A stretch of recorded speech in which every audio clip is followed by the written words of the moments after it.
Goeiedag, wat 'n wonderlike voorreg om hierdie opname vandag te kan maak oor so 'n kontroversiële onderwerp.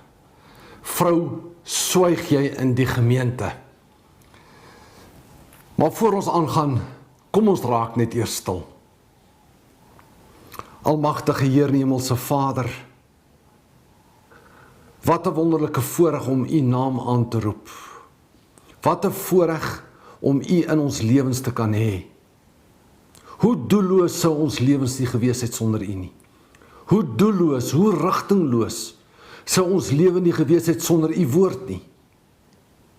Dankie dat dit geboekstaaf is, sodat ons nie net daaruit kan lees nie, maar ook daaruit kan leer. O Gees van God, dis die gebed van my hart dat U vandag self sal spreek en dat U elke persoon wat hierna kyk en luister sal bemoedig, sal onderrig, maar bo alles dat ons geleer sal word deur U woord tot eer en verheerliking van U groot en heilige naam. Dit vra ons dan ook in daardie eenmalige naam van Jesus Christus, die naam bo alle name. Amen en amen. Liewe kyker, is vir my 'n besonderse voorreg om hierdie opname te kan doen vandag oor so 'n kontroversiële onderwerp.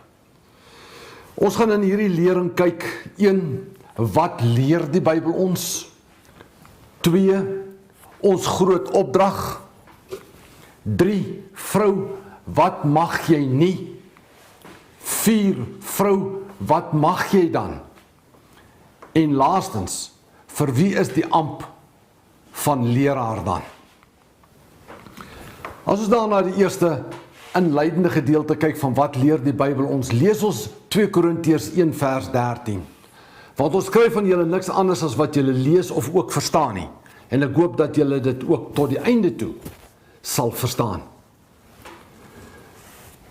Jy en ek het 'n groot verpligting om nie net die Bybel te lees nie, maar ook dit te gaan doen. Dis wat die woord van God ons leer. Nou weet ek dat die woord van God geïnspireer is deur die Gees van God. Daarom kan ons maar net die Bybel gaan lees en daaruit leer, soos wat ons dit verstaan. Ons het nie nodig om by te voeg nie, ons het nie nodig om weg te neem nie, maar jy sien die probleem van vandag is,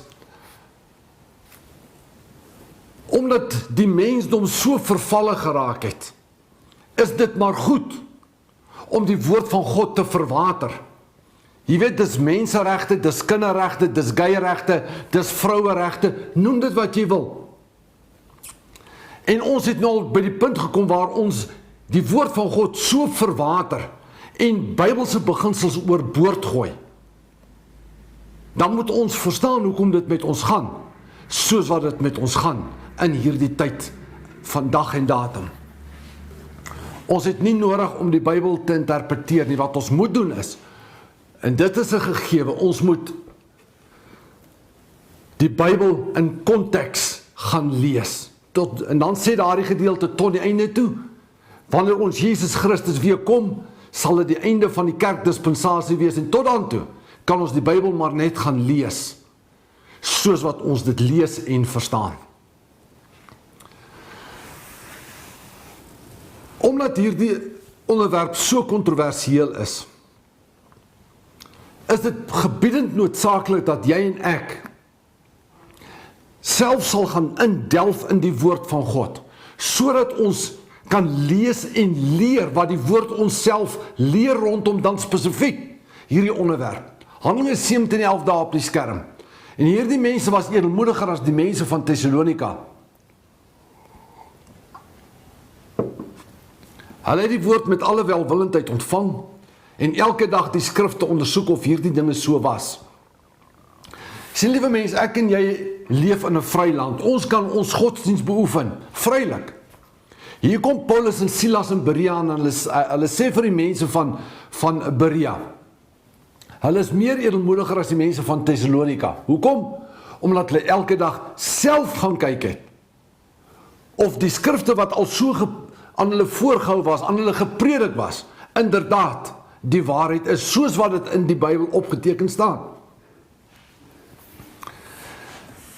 En jy en ek, wat maak ons met hierdie waarheid? Ons gaan sit in die kerk, ons sit daar die stoele warm, en ons eet alles op, wat die bedienaar daarvan vooraf predik. Sê ek, ons moet alles bevraagteken, dis nie wat ek sê nie, maar hoor wat ek vir jou sê, hoor my hart. Gaan maak notas van dit wat die bedienaar oorpreek, en gaan kyk self of dit in konteks korrek is, dit wat die bedienaar gepreek het. Ons lees op die skerm daar Johannes 14:23. Jesus antwoord en sê vir hom, as iemand my woord lief het, sal hy my woord bewaar en my Vader sal hom lief hê, en ons sal na hom toe kom en by hom woning maak. Liewe mens, as jy en ek ons koning lief het, dan sal ons sy woord gaan leef, ons sal dit gaan doen.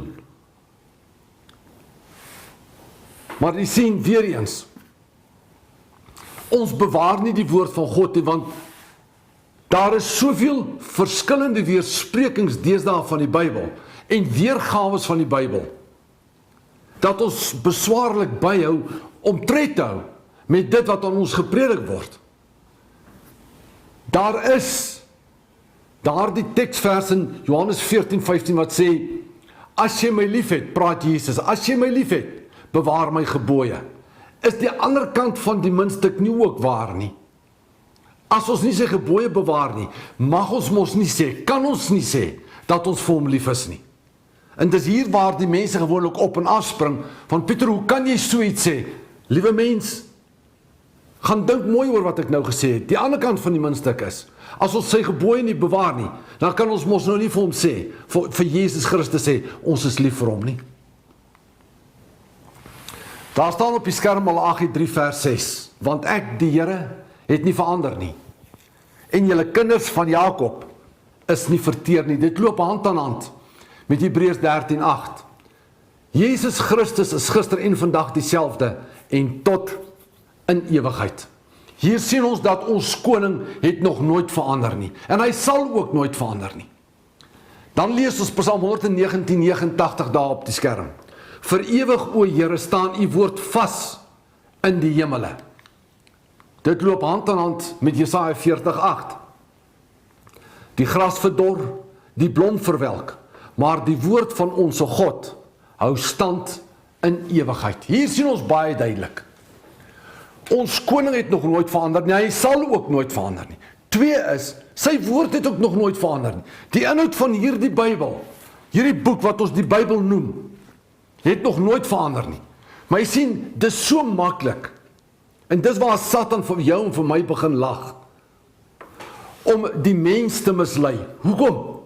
Want al wat hy sê is, gaan skryf 'n nuwe Bybel. En in die proses word die mens mislei. Die woord van God het nog nooit verander nie. Nog nooit nie. Dit staan vas vir ewig.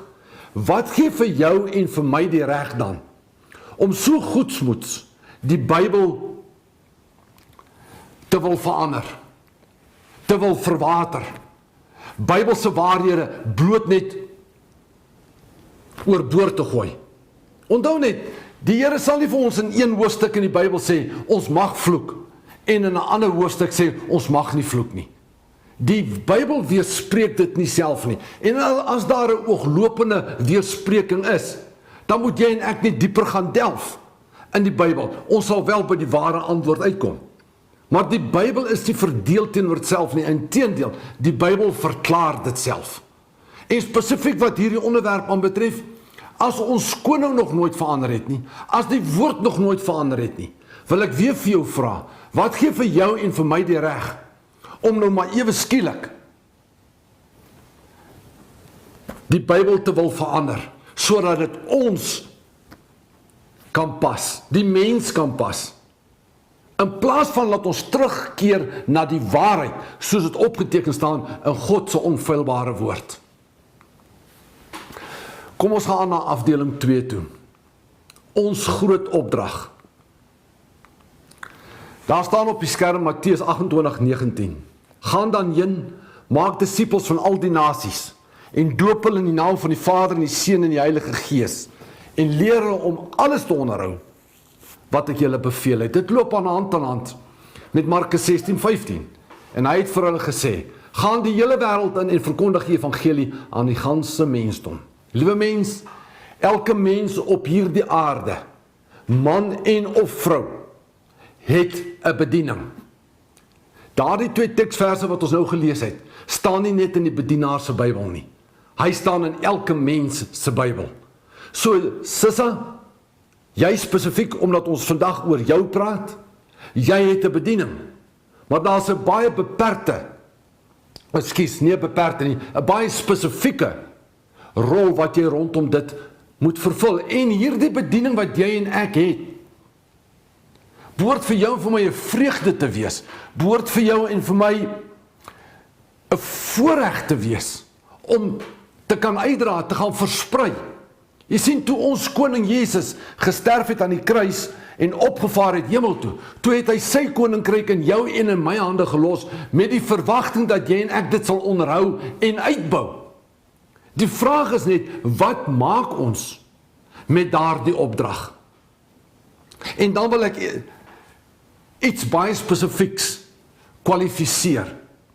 En dit is die bedieningsveld van die vrou of van die man en die vrou.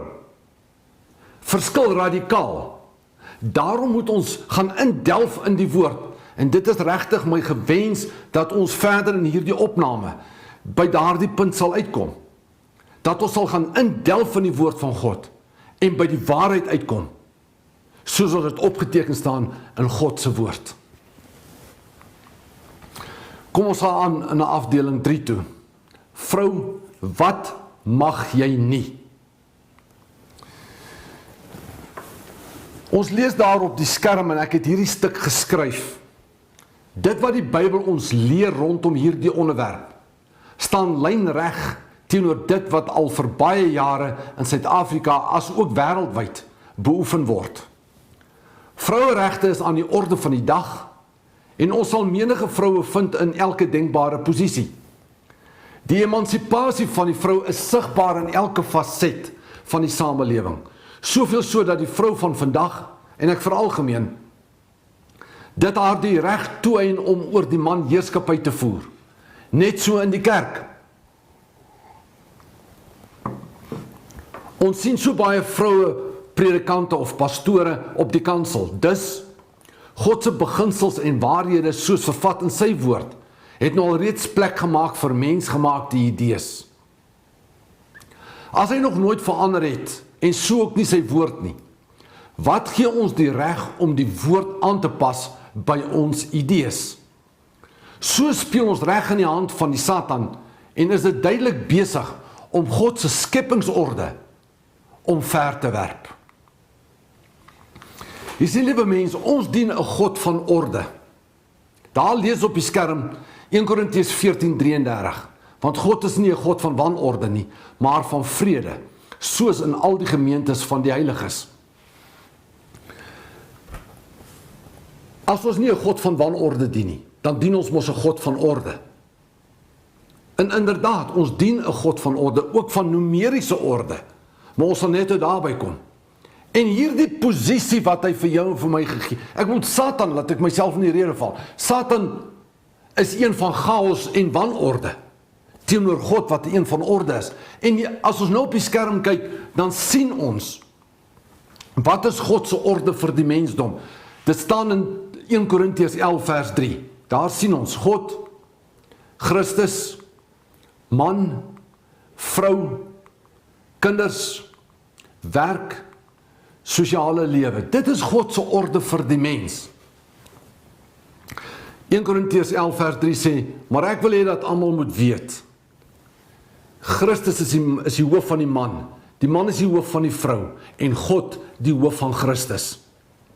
Dit is God se orde, en jy en ek moet vasklou aan daardie posisie wat hy vir jou en vir my gegee het. Ek is man, ek het geen inspraak gehad in my geslagtelikheid nie. Ek is 'n man, ek is die hoof van die huis, ek is koning, priester en profeet van my huis. My vrou is die hulp. Dis mos wat Genesis 2 vers 18 ons leer.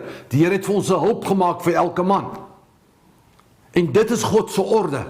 En dit is heilig vir ons Here. Maar jy sien, wat gebeur? Die Satan is altyd in die prentjie, 1 Johannes 5 vers 19. Die hele wêreld lê in die mag van die bose. Die hele wêreld. Die Satan sal vir jou en vir my kom lieg. Hy het nie ons toestemming nodig nie. En hy sal vir ons sê, ag vrou, weet wat, kom ons ruil nou maar daar die orde om, dis geen probleem nie. En die gevolg daarvan is, dat hy weet as dit gebeur, gaan die kans baie goed wees dat die vrou haar nie gaan onderdanig stel aan haar man nie. En by implikasie, dan ook nie gaan stil bly in die kerk nie, in die gemeente nie, in die erediens nie. Jy sien, liewe mens, ek het hierdie stuk ook geskryf. Dit is baie moeilik vir die mens om by Bybelse waarhede te hou, as die samelewing soveel druk op die mensdom plaas, om te verander en in die proses strydig met God se woord optree. Daarom is die Bybel dan ook baie duidelik dat die mens beswaarlik die dinge van die Gees van God sal aanneem, bloot omdat dit vir die mensdom na dwaasheid lyk.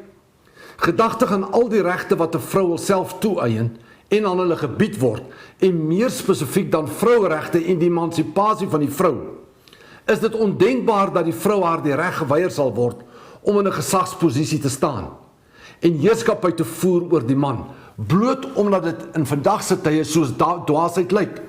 Die vrou op die preekstoel staan in 'n posisie van gesag. Onthou net, die bedienaar wat daar voor staan, is in 'n posisie van gesag. En as dit 'n vrou is, dan staan sy in 'n posisie van gesag. En die gevolg, sy onderwerp haar nie aan die man nie, in die algemeen.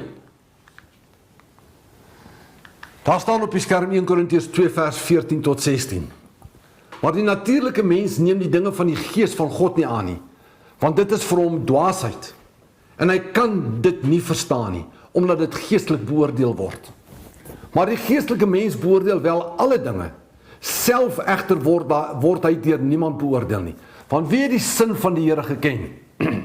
Dat hy hom sou kan onderrig, maar ons het die sin van Christus. Jy sien, liewe mens, omdat ons dit nou al die norm geword het, dat die vrou op die preekstoel staan, aanvaar ons dit in plaas dat jy en ek gaan kyk wat in die woord van God rondom dit staan. En by die waarheid uitkom. En ons sal net na 'n paar argumente kyk. Omdat ons uit 'n vleeslike oogpunt daarna kyk, blyk dit vir ons 'n dwaasheid te wees dat die vrou nie op die preekstoel mag wees nie. Maar dis nie wat ek in my Bybel lees nie. Moet jy en ek nie ons onderworpe stel aan die orde van God nie? En ons sal net daarby terugkom. Die hele basis van die feit dat die vrou nie, dat die vrou moet swyg in die gemeente en dat sy nie mag leer nie, word gebaseer op die skepingsorde. Alreeds in Genesis word dit vir ons daarvan vertel, waar Moses dit in sy boeke geskryf het in Genesis. Maar omdat die oomblik as jy en ek op 'n geestelike vlak na hierdie onderwerp kyk, dan geld daar mos nou ander reëls. Dan geld die reëls van die Bybel. Dan moet ek mos hou by die Bybel en dit wat daarin staan. Wat het intussen verander? Niks, behalwe die mensdom, wat die woord van God begin verdraai en Bybelse waarhede bloot net oorboord gooi. Daar staan op die skerm die noodsaaklikheid van orde in die godsdienstbeoefeninge van die gemeente. Sien jy die noodsaaklikheid van orde? Ons dien 'n God van orde. Daar staan 1 Korintiërs 14, 34 en 35. Julle vroue moet in die gemeente swyg, want dit is hulle nie toegelaat om te spreek nie, maar om onderdanig te wees soos die wet ook sê. Maar as hulle iets wil leer, laat hulle tuis hulle mans vra, want dit is lelik vir vroue om in die gemeente te spreek. Die gemeente is 'n plek van samekoms. Daar moet orde wees. En die verpligting, as ek dit so kan uitdruk, was al reeds van die vroegste van tye die man opgelê om die woord te verkondig. Mans wat die gawe van die Heilige Gees ontvang het in die, ek wil sê in die Bybelse tyd, het hulle die woord verkondig. Nie die vrou nie. Sy was nie toegelaat om te spreek tydens eredienste nie. Sy was nie toegelaat om vrae te vra en sy moes by die huis haar man gaan vra. Dis wat hierdie gedeelte vir ons sê. Maar vandag het dit die norm geword om daardie Bybelse waarhede, daardie Bybelse beginsels bloot net oorboord te gooi. Die Verklarende Woordeboek sê juis vir ons om te swyg, nie praat nie, stil bly. Ek het reeds gesê, dit was die reël gewees dat die vrou nie mag praat in die gemeente tydens die erediens nie. Ons lees daar op die skerm 1 Johannes 2 vers 4. Hy wat sê ek ken hom en sy gebooie nie bewaar nie, is 'n leienaar en in hom is die waarheid nie. Jy sien, liewe mens, daar is so baie van ons wat ons self die titel toeëien van ek is 'n Christen of ek is 'n kind van die Here.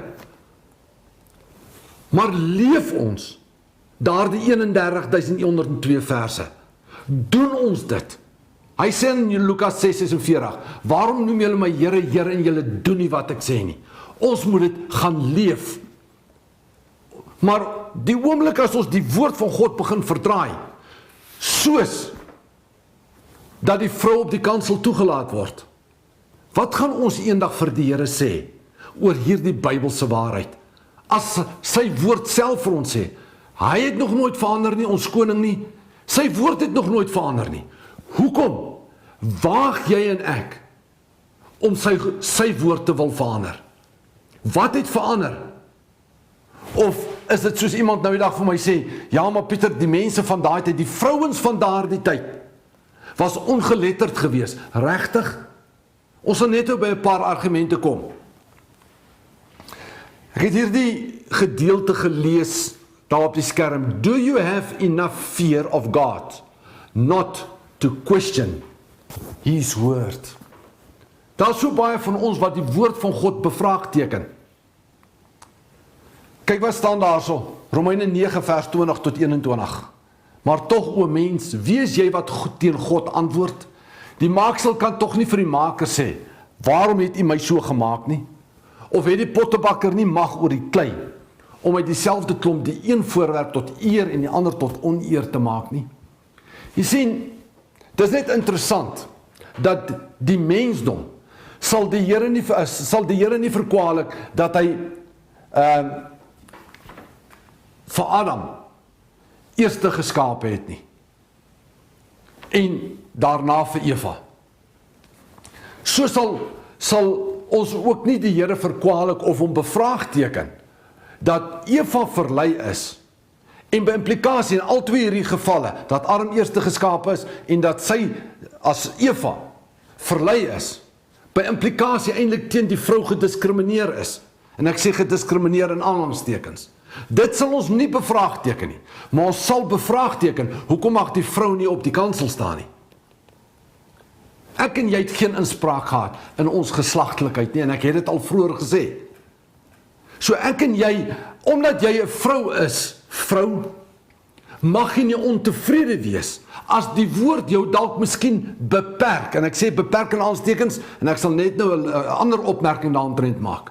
Want jy, vrou, kan ook jou bediening ten volle uitleef, met die nodige autoriteit. Daar staan op die skerm die gelykenis van arbeiders op verskillende ure gehuur. Of staan dit my nie vry om met my eie goed te maak, wat ek wil nie? Of is jou oog verkeerd, omdat ek goed is, sê Matteus 20:15. Hier gaan dit oor die huisheer wat arbeiders gehuur het om in die wingerd te gaan werk. En toe vra hy vir hulle, staan dit my nie vry om met my eie goed te maak soos ek wil nie? Hy sê in Psalm 115 vers 3.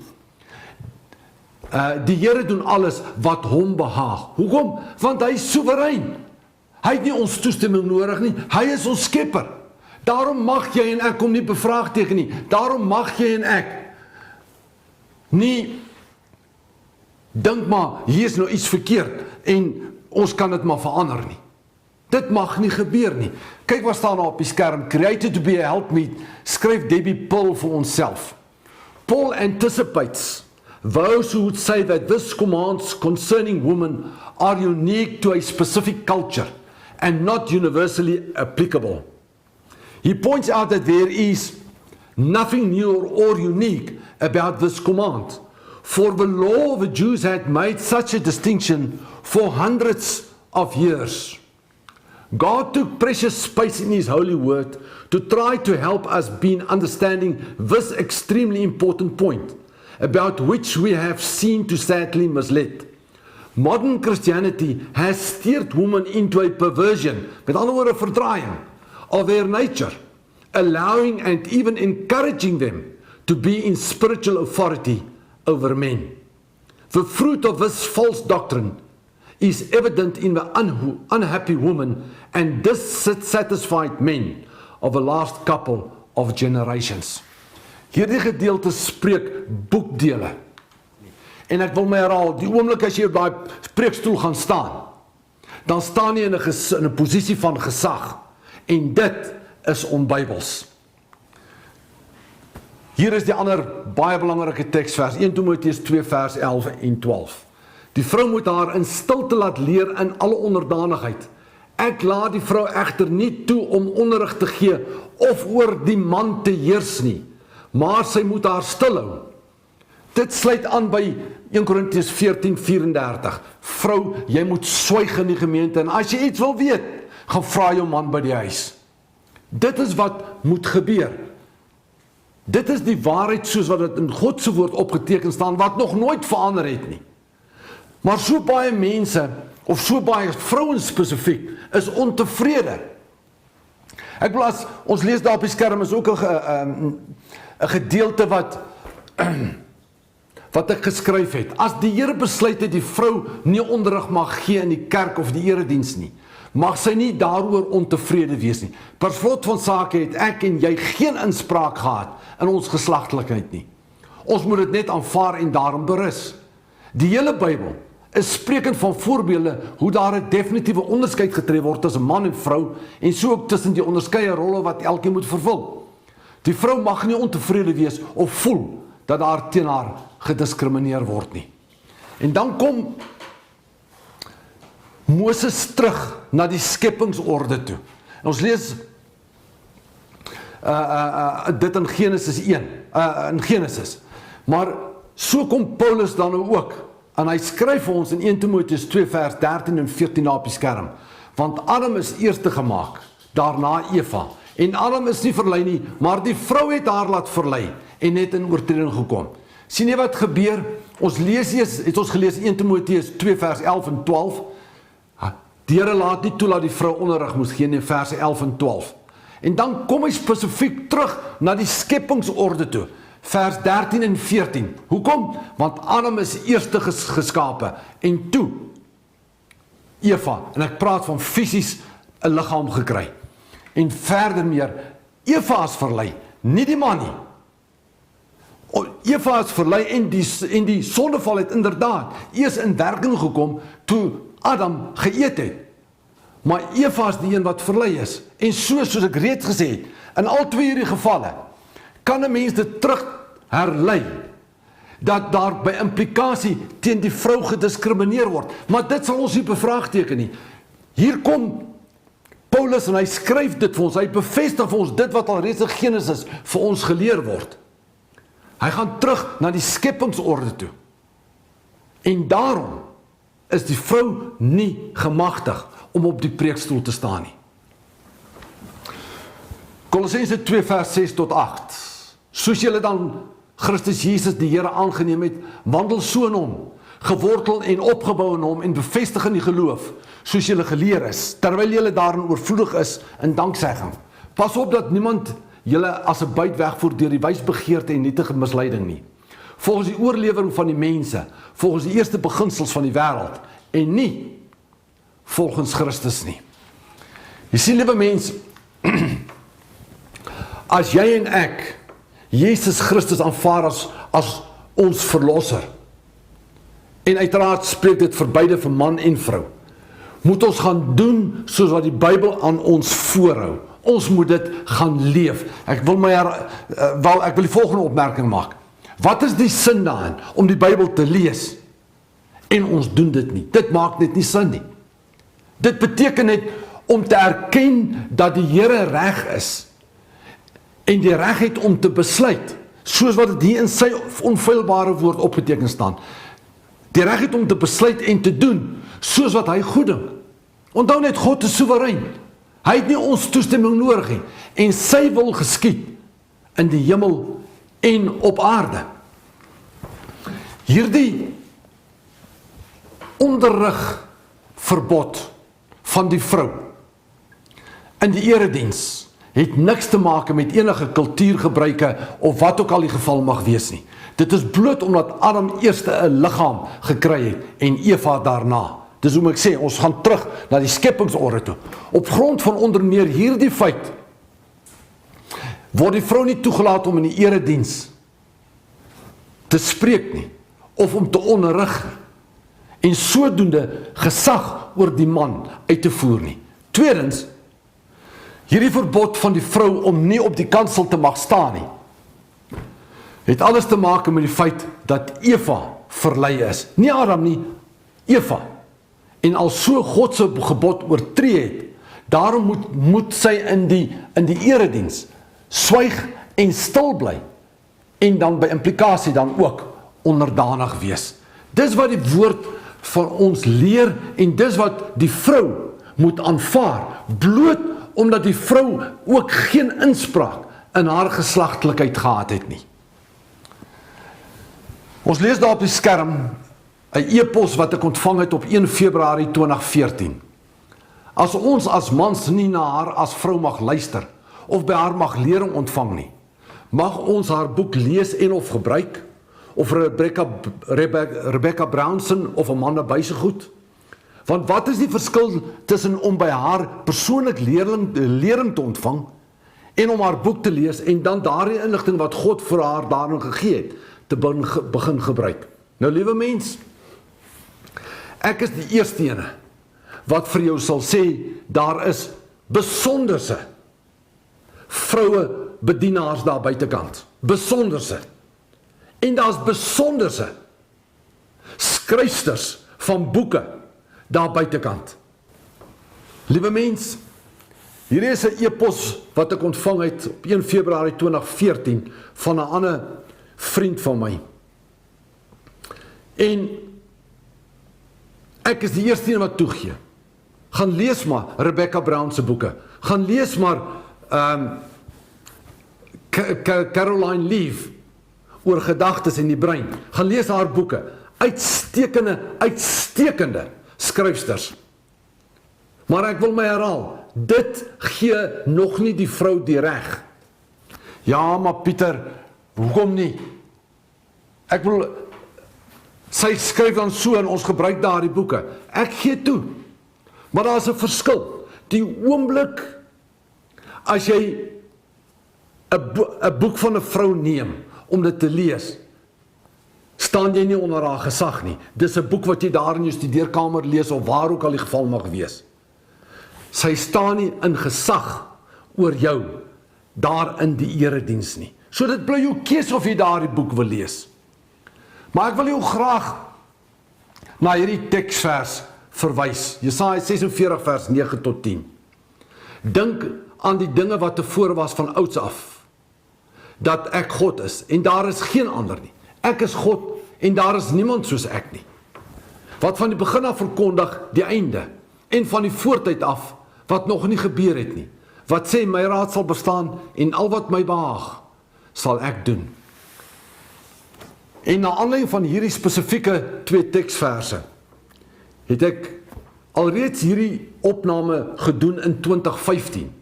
Maar ek het lank gesoek na hierdie 2 teksverse, en oor die jare dan openbaar die Here, die Heilige Gees sekere nuwe insigte aan die mense, en hierdie 2 verse het my tussen die oë geslaan. Want ek wil graag vir jou die volgende vraag vra. Ek hoor wat daardie e-pos vir my sê.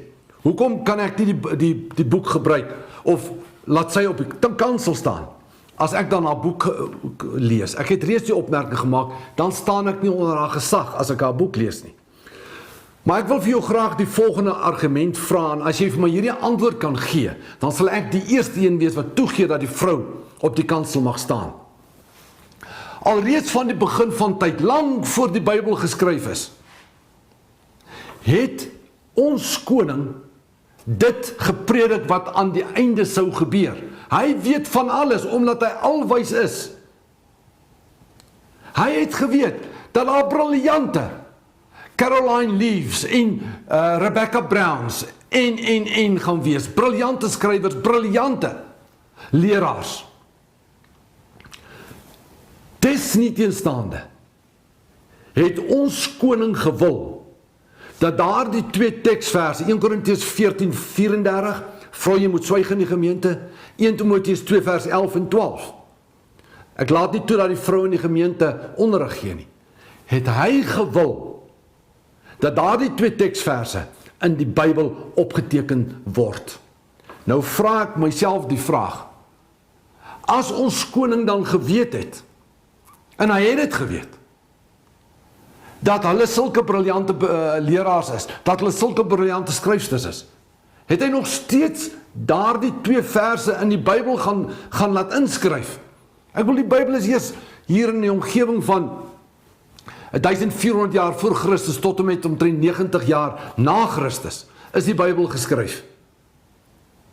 En desnieteenstaande het ons koning dit gewil dat daardie twee teksverse in die Bybel opgeteken word. Wat maak dat jy en ek mag dink?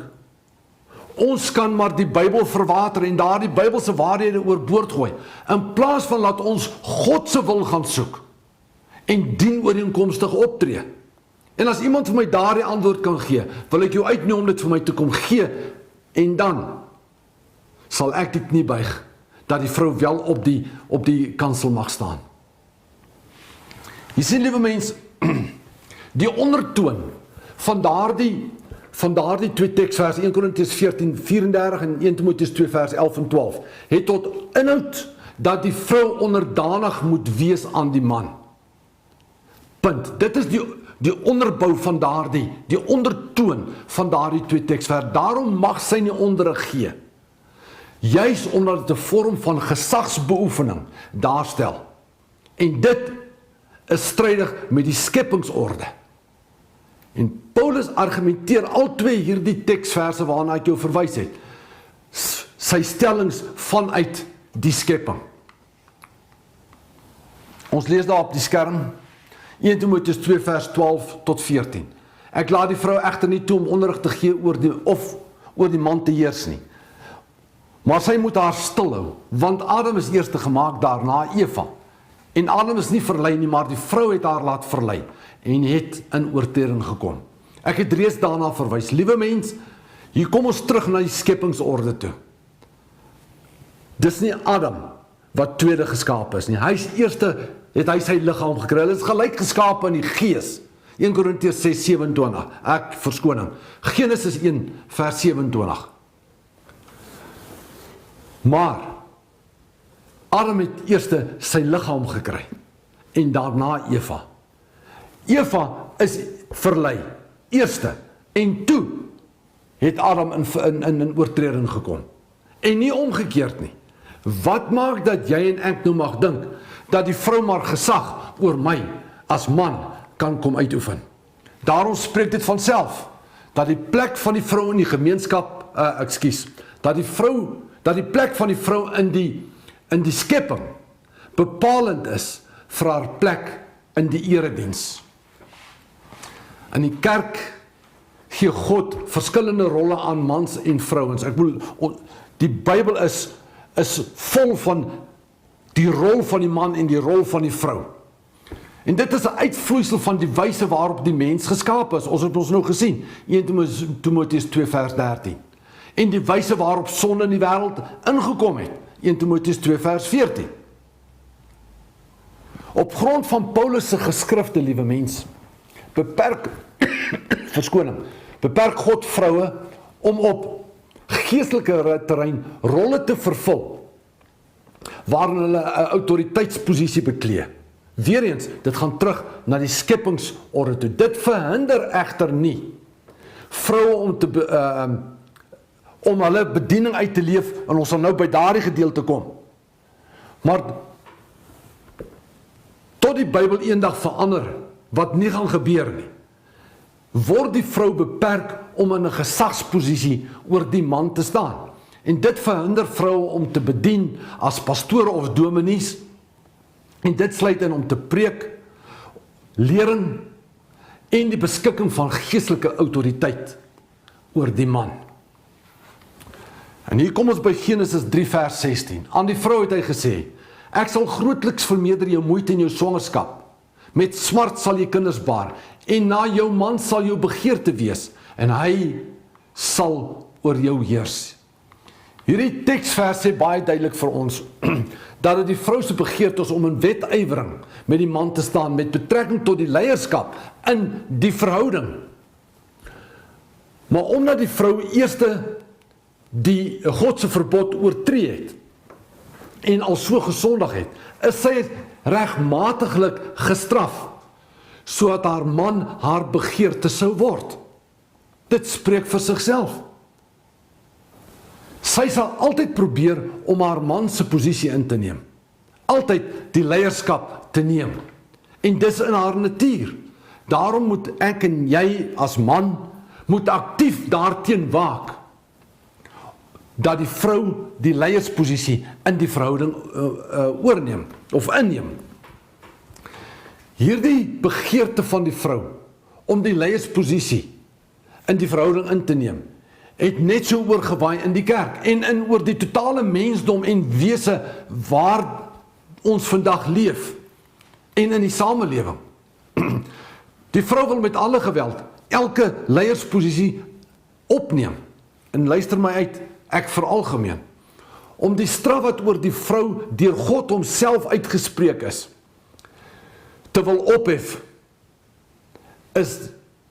en daardeur die vrou toe te laat om onderrig te gee en al so gesag oor die man uit te oefen. Misken nie net die groot Bybelse waarheid, maar veroordeel ook die wet van die Here. Want daar is net een wetgewer en net een regter, sê Jakobus 4 vers 11 en 12 vir ons. Kom ons gaan kyk na hierdie uitsonderings. Wat dan van Aquila en Priscilla? En hy het vrymoediglik in die sinagoge begin spreek, maar nadat Aquila en Priscilla hom gehoor het, het hulle hom by hulle geneem en hom noukeurig die weg van God uitgelê. Hier sien ons dat hierdie twee tentmakers van beroep het vir Apollos gevat en ek wil glo hulle het hom in hulle huis geneem alleen, Aquila en Priscilla, en hulle het hom die woord uitgelê. Hy was 'n vurige spreker gewees, vol van die Heilige Gees, maar hulle het besef, hy ken net die doop van Johannes. Hulle het hom toe verder onderrig, daar afgesonder. En dis nie 'n probleem vir die vrou. Maar wat interessant is, kyk mooi, die woord Aquila en Priscilla kom 6 keer in die Bybel voor, en elke keer word hulle twee name saam gebruik. Maar nou kom die 83 vertaling. Hy het met vrymoedigheid in die sinagoge begin spreek. Toe Priscilla en Aquila hom hoor, het hulle hom huis toe geneem en vir hom die leer van God nog duideliker gemaak. Kyk hier hoe die name omgedraai. Ons dien ook 'n God van orde met betrekking tot die numeriese orde. En so word die mens mislei. Want ek wil glo dat Aquila is die een wat die leiding geneem het en Priscilla het die ondersteuning gegee. Maar hier kom die 83 vertaling en hy ruil die orde om te probeer voorgee dat die vrou, Priscilla, het die leiding geneem. As ons kyk na die orde, selfs na die numeriese orde. En dis hoe die mens mislei word. Kyk wat sê Debbie Paul vir ons. The naysayers also draw our attention to the ministry of Priscilla and Aquila, as if the inclusion of a woman with her husband somehow negates the 100 or so doctrinal verses that teach about a woman's role as a helper to her husband. On the contrary, although they are mentioned 6 times in the Bible, Priscilla is never mentioned alone. She's always with her husband, as I am with mine. My role is a support role, as I'm sure was the case with Priscilla. En ek sê amen, of wat Debbie Purley vir ons skryf, 'n vrou daar in Amerika. Sy sê, onthou net, Genesis 2:18, ek sal vir hom 'n hulp maak. 'n hulp het nog nooit die leiersposisie in enige posisie ingeneem nie. Nog nooit nie. En dis presies wat sy hier sê. Die vrou is 'n hulp. Daarom is daardie 83 vertaling so verkeerd, as ek nou maar daardie woord mag gebruik. Wat van Deborah? Rigters 8:23 sê vir ons, maar Gideon antwoord hulle, ek wil nie oor julle heers nie, en ook my seun mag nie oor julle heers nie. Die Here sal oor julle heers. Ons lees in Rigters hoofstukke 4 en 5, wat die volk van Israel gedoen het, wat verkeerd was in die oë van die Here. Jy sien, dit was ook in die tyd van die profetes Deborah. En Deborah was een van 12 rigters in daardie stadium, soos wat 'n Gideon ook 'n rigter was. En sy was gelowig, sy was sterk, en sy het goeie leierseienskappe geopenbaar. Omdat die Bybel op daardie stadium nog nie klaar geskryf was nie, het die Here sekere mense as profete geseën, gekies, om sy woord te ontvang, en dit dan so aan mense te gaan oordra. So lees ons byvoorbeeld in Rigters 4 vers 6, en verder, hoe sy Barak laat roep het, en hom meegedeel het, wat die Here sê. Sy het nie iets bygevoeg, of iets weggelaat nie. Deborah was 'n gehoorsame, godsgehoorsame vrou. Sy het die orde vir die man en die vrou soos God dit bedoel het in sy woord gerespekteer. As rigter en profetes was sy 'n wetgewer vir die volk van Israel en 'n bron van sy woord. Sy het nie regeer nie, sy het ook soos 'n Barak waar daar staan, of 'n Gideon althans, waar hy staan, ek sal nie oor hulle heers nie, maar die Here sal oor hulle heers. Sy het daardie selfde beginsel gevolg. Hoewel daar baie skrifgeleerdes is wat glo dat sy geregeer het, wil ek glo dat hierdie siening juis weerspreek word in hierdie teksvers wat daar staan, Rigters 4 vers 8. Maar Barak sê vir haar, as u met my saamtrek, sal ek gaan, maar as u nie met my saamtrek nie, gaan ek nie. Jy sien, Deborah was 'n rigter gewees, net soos Gideon. En in daardie teksvers wat ons gelees het, waar hy sê, die Here sal oor julle heers, lees ons wat Gideon is, besluit het. En net so glo ek, is dit die presiese besluit wat Deborah ook geneem het. Sy kon baie maklik hierdie gesagsposisie ingeneem het. Sy het, toe Gideon van vra maar, of althans toe Barak vir haar sê dat hy gaan nie alleen in die gevegslinies in nie. Wat het sy gedoen? Sy het vir hom gesê, ek sal saam met jou gaan, maar ek gaan nie saam met jou in die geveg ingaan nie. Sy het hom vergesel tot by die gevegslinie, en daarna het hy self ingegaan. Sy weet wat is God se orde. 1, 2 is, van die begin van tyd is daar alreeds baie duidelike onderskeid tussen die man se rol en die vrou se rol. En sy het geweet, hierdie rol om in die gevegslinie in te gaan, is aan die man toegesê, is aan die man opgelê. Maar, dis maar vir ons okay, as ek daardie woord mag gebruik, dat die vrou vandag die Bybel mag omdraai en op die preekstoel gaan staan. Ek wil hier sien ons baie duidelik. Sy het saamgegaan. Maar die oomblik toe Barak in die gevegslinies ingaan, het sy teruggestaan. Sy kon baie maklik gesê, ja, ek gaan in die gevegslinies in, en vir haarself die roem toegeëien het. Maar sy het nie, want sy het geweet, wat is die verpligting, wat is die rol van haar as vrou, en wat die Here van haar verwag. Ek wil hierdie is 'n sprekende voorbeeld van hoe 'n vrou van God moet optree. God het die man beveel om in sekere areas, en ek het dit reeds gesê, in sekere areas die leiding te neem. Net so wat die kansel betref, die kansel is nie vir die vrou nie. Dit is vir die man gereserveer. Nieteenstaande hierdie Bybelse waarheid, is daar soveel vrouens wat die man se plek as dominee of pastoor wil oorneem, wil vul, wetende dat dit onbybels is. En inteendeel, sê dit vir ons in 1 Timoteus 3:2, die man van een vrou. Jy sien, maar ons leef in die laaste kerk van die kerkdispensasie, die 7de kerk, die kerk van Laodicea. En Laodicea beteken menseregte, wat ook insluit vroueregte. En dit is hoekom daar so, ek wil amper sê, 'n wetywering onder vrouens is om juis op die kansel te kan staan. Daar is so baie vrouens wat aangespoor word om teologie te studeer en dan die kansel te bestyg. En daardeur maar net ongehoorsaam te wees of te word aan die woord van God.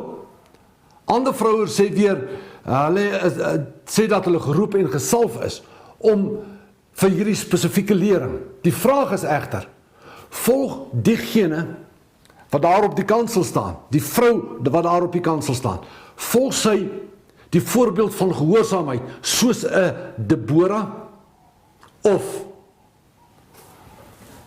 volg sy haar eie ambisies en eie agenda? Ons is dan een. Galasiërs 3:28, daar is so baie mense wat vir ons hierdie skrif voorhou. Daar is nie meer Jood of Griek nie, daar is nie meer slaaf of vryman nie, daar is nie meer man en vrou nie, want julle is almal een in Christus Jesus. En die argument word geopper, ons is een in Christus, daarom hoekom kan die vrou nie op die kansel gaan staan nie? Ek het ter aanvang gesê, 2 Korintiërs 1:13, ons moet die Bybel in konteks lees. Die Bybel moet ons in konteks lees. Met ander woorde, hier word gepraat van ons geloof. Kyk net daar op die skerm, die wet is onmagtig om te red, maar dit lei na Christus en die geloof. Hier word vers 26 en 27 vir ons gegee. Want julle is almal kinders van God deur die geloof in Christus Jesus. Want julle almal wat in Christus gedoop is, het julle met Christus beklee. Hier word van ons geloof gepraat.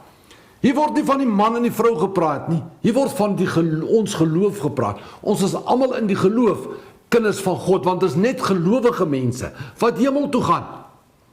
Maar ons ruk hierdie teksvers uit verband uit konteks uit, en dink die vrou kan maar op die kansel gaan staan. Kom ons gaan na die volgende afdeling toe. Vrou, wat mag jy dan? Nou onmiddellik wil ek vir jou sê dat die vrou kan haar bediening ten volle uitleef, ook in 'n autoriteitsposisie.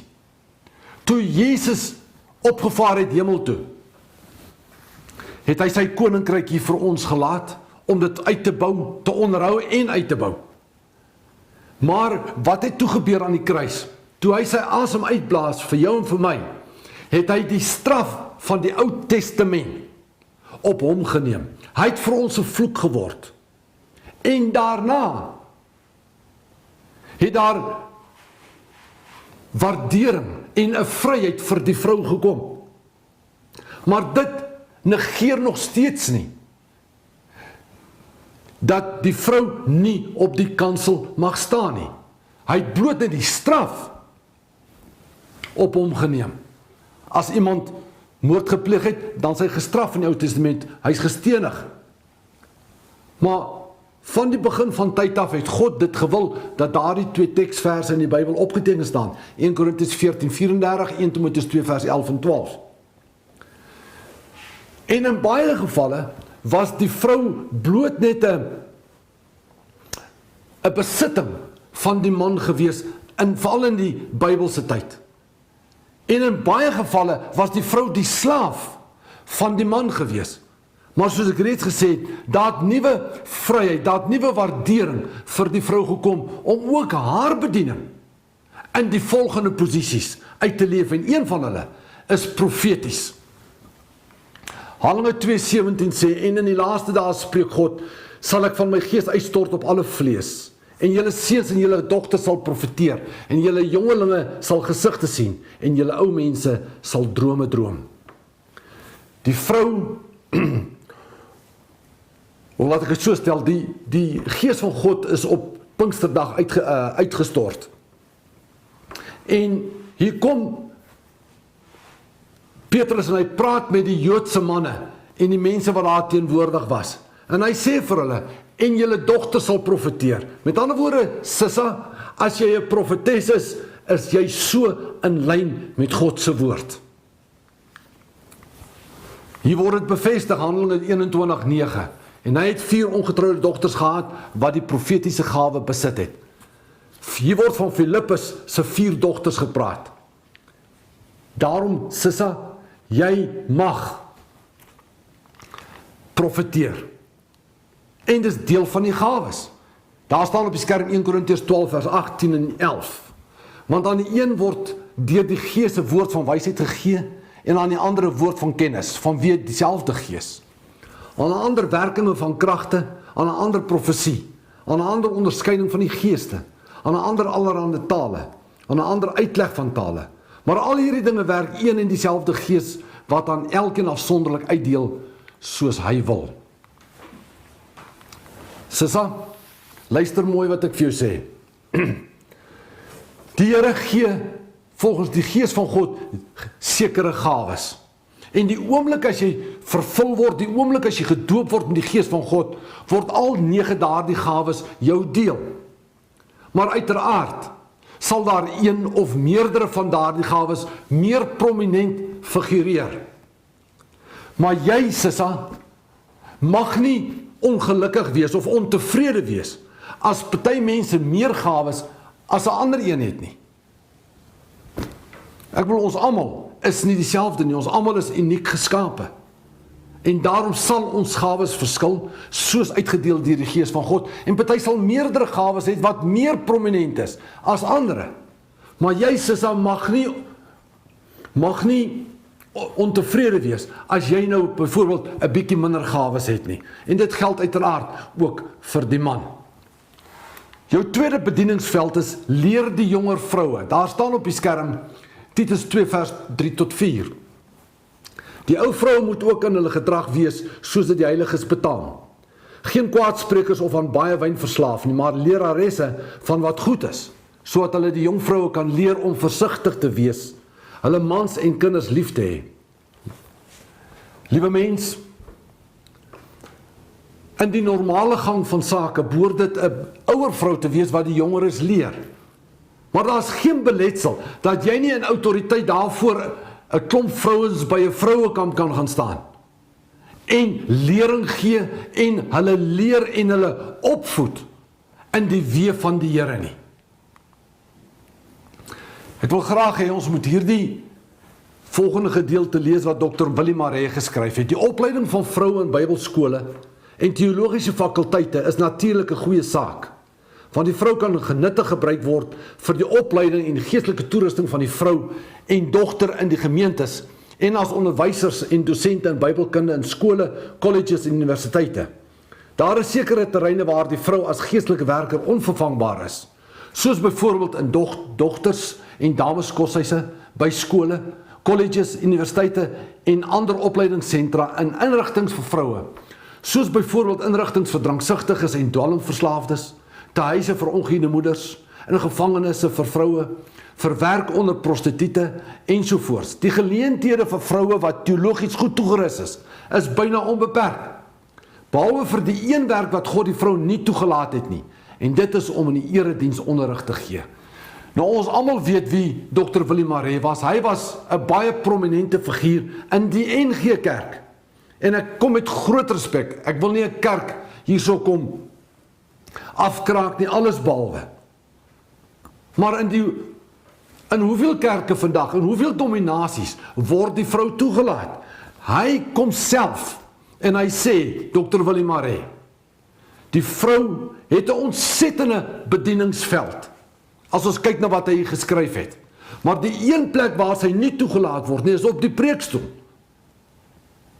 Komende van hom spreek dit boekdele, en tog is die betrokke kerk vandag die voorloper daarvan, dat daar soveel vrouens op die preekstoel is. Ek wil graag die derde punt hierso, 'n argument aan jou voorhou. Hebreërs 4 vers 12.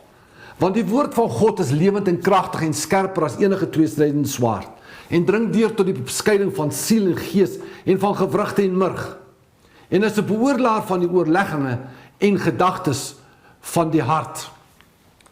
En dit loop saam, ek wil ook hierdie teksvers lees, Spreuke 21:2.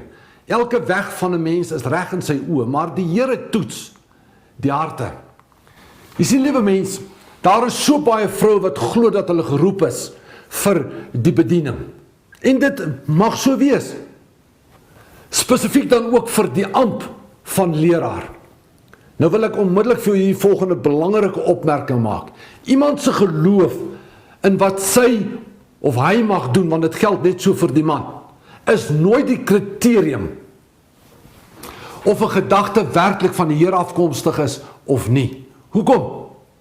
Omdat die mens feilbaar is en dalk net miskien ook verkeerd mag hoor. Dit gebeur daagliks, dat ons miskien net verkeerd hoor. Die eintlike vraag wat gevra moet word, is ons bereid om ons aan God se wil en by implikasie die woord van God te onderwerp? Uiteraard spreek dit vir sigself. God se wil sal nie strydig wees met sy eie woord nie. Daarom moet ons eers ons gedagtes, ons oortuigings gaan meet, gaan toets aan God se woord. Dit spreek tog vir sigself, want hy gaan nie iets strydig met sy eie woord toelaat nie.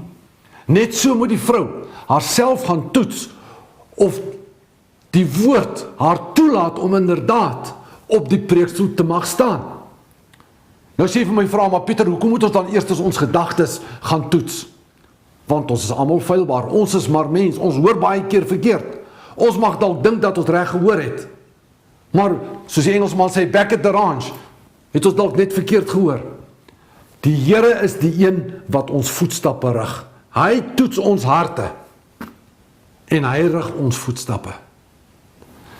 Uiteraard is die skrif die einde van alle teespraak. Maar nou is dit so dat daar baie vrouens is wat van oordeel is, hulle is geroep vir die bediening en spesifiek vir die ampt van leraar.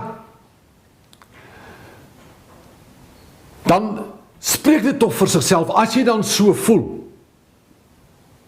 moet jy dit eers gaan toets aan die woord. En tweedens, as jy dan so begeesterd is, vrou, om dan teologie te gaan swat, bid dan met daardie selfde begeesterdheid, dat die Here vir jou 'n bediening sal gee, wat in lyn is met sy woord. Daar op die skerm is 'n vraag. Daar is soveel vroue wat regtig by die Here hoor as hulle die woord verkondig, wat werklik waar opregte kinders van die Here is en hulle uitstekend van hulle taak kwyt as leraar. Hoekom mag hulle dan nie al so optree en al so bedien nie?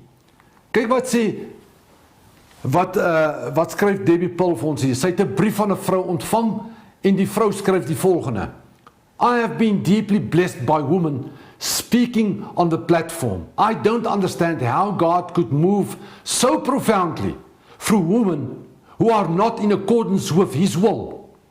En kyk wat is Debbie Paul se antwoord. The assumption of this woman's argument was that the only reason God would command women not to preach is because they are not very good at it. She has been blessed by women ministers, therefore, in her thinking, the words of the Bible cannot be words of God. Or possibly the Bible does not apply to us today. Or maybe it is not translated correctly. What she does not realize is that it is on the very grounds that women can be effective public ministers that God commands them not to do so. It is not a question of being qualified. It is a matter of being authorized. If she is effective as the replacement for her husband's ineffective leadership, that makes it all the more wrong. For then she is, as the Bible says, usurping authority over the man. That is, she is doing what the man should be doing, and thus is getting the recognition a man should get. It is an inversion of God's design for males and females. Hierdie gedeelte spreek boekdele. Dis nie 'n kwessie van of jy toegerus is nie. Dit is 'n kwessie van, is jy gemagtig? Are you authorized om daar op die preekstoel te staan? Ek het hierdie gedeelte geskryf oor ampte en gawes. Lees dit saam met my. Ons moet onderskei tussen ampte en gawes. Om 'n ampt te beklee en 'n gawe daarvoor te hê, loop hand aan hand. Dit behoort by mekaar, hoewel dit nie saamval nie. Elkeen in die gemeente wat 'n ampt beklee, beskik oor 'n besonderse gawe vir daardie ampt. Sonder gawes kan daar nie ampt in die gemeente wees nie. Maar elkeen wat 'n bepaalde gawe ontvang het, beklee daarmee nie noodwendig 'n ampt in die gemeente nie. Gewoonlik is dit so dat daar meer gawes as ampte in die gemeente is. Dis spreek dit vanself dat elkeen wat 'n gawe ontvang het om te leer, word nie vanselfsprekend 'n dominee of 'n pastoor nie. Daar is verskillende broeders in die gemeente wat die gawe ontvang het om leiding te gee of te neem, en tog word nie almal ouderlinge nie. Daarom is dit noodsaaklik dat ons die gawes wat die susters ontvang het, op die regte wyse sal aanwend. Vroue blink uit in die gawes van gasvryheid, genade, onderrig en hulp. 'n Groot deel van die bediening hang van die vroue af. Vroue in die kerk word nie beperk vir sover dit openbare gebed of profesie aangaan nie, maar slegs met betrekking tot die geestelike onderrig, met ander woorde, autoriteit oor mans. Nêrens in die Bybel word vrouens beperk om hulle gawes van die Heilige Gees uit te oefen nie. Vrouens nesmans word en is geroep om ander te bedien, om die vrug van die Heilige Gees te demonstreer en om die evangelie aan die wat verlore is te verkondig. Hierdie wyse is bloot hoe God die kerk ontwerp het om te funksioneer. Die enigste aktiwiteit waarin vroue beperk word, is onderrig met betrekking tot mans of om geestelike autoriteit oor mans te hê. En ek dink dit spreek vir sigself. Kom ons gaan aan na die laaste afdeling toe. Vir wie is die ampt van leraar dan? Daar staan op die skerm, dit is 'n betroubare woord. As iemand na 'n opsienersampt verlang, begeer hy 'n voortreffelike werk. 'n Opsiener dan moet onberispelik wees, die man van een vrou, nugter, ingetoe, fatsoenlik, gasvry, bekwam om te onderrig. Net so moet die diakens waardig wees. Nie uit twee monde spreek nie verslaaf aan wyn nie, geen vuil gewinsoekers nie. Net so moet die vroue waardig wees, geen kwaadsprekers nie, nugter, betroubaar in alles. Die diakens moet manne van een vrou wees en hulle kinders en hulle kinders in hulle eie huis goed regeer. In die tyd van die apostels was daar nie leraars of predikante soos ons dit vandag ken nie. Daar was opsieners gewees of ouderlinge wat die gees van God ontvang het en hulle was die opdrag gegee om die woord van God te verkondig. Maar, en so ook natuurlik diakens, was daar ook. Maar daar's twee voorwaardes. Die eerste voorwaarde is, dit moes 'n man gewees het. En twee, daar was sekere vereistes. Dit moes 'n man van een vrou gewees het, nugter, ingetoe, fatsoenlik, gasvry en. En dan sien ons daar in vers 11, net so moet die vroue waardig wees, so asof dit klink asof die vrou ook 'n ouderling of op die preekstoel kan staan of ook 'n diaken. Dis nie wat ek lees nie. Kyk 'n bietjie wat sê die Engelse weergawe vir ons. Even so must their diakens, wives be grave, not slanderous, sober, faithful in all things. Hier word verwys na die diakense vrou. Nie laat sy nie, maar die diakense vrou moet ook aan sekere voorwaardes verander. Ons lees daar op die skerm. In Greek, the same word is used for both woman and wife.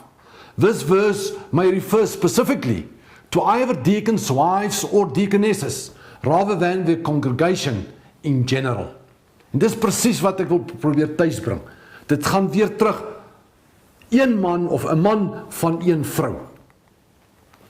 En dan die laaste teksvers, Titus 1 vers 5 tot 6.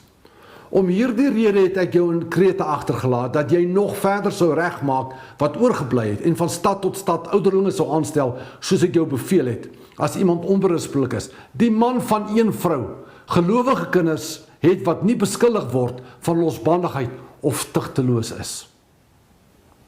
Liewe mens, hier is die opdrag baie duidelik. Kom Paulus en hy skryf vir ons, hy sê, dit is die man van een vrou, daardie bedienaar is 'n man, nie 'n vrou nie, van een vrou en hy moet sy huis ordentlik regeer en. Hoe meer duidelik wil ons dit hê? En dan wil ek afsluit met die vraag, wat maak dat jy en ek, of die mensdom vandag, dit al reg toeëien, dat die vrou die toestemming mag verkry om op die preekstoel te gaan staan. Sê ek sy's minderwaardig? Alles behalwe. Ek is die eerste een wat sê, daar's briljante skryfsters, daar's briljante bedienaars, vroue bedienaars, maar hulle het 'n baie spesifieke plek en rol om te vervul. Daar gaan nou 'n gebedrol. As jy, sissa of man, as jy dalk nog self deel daarvan was, of is, voel dat jy dermate skuldig staan rondom hierdie onderwerp, wil ek jou vra om hierdie gebed hardop te bid, sodat Satan en al sy demone kan hoor wat jy gekies het. Baie dankie dat jy na my geluister het. Totsiens.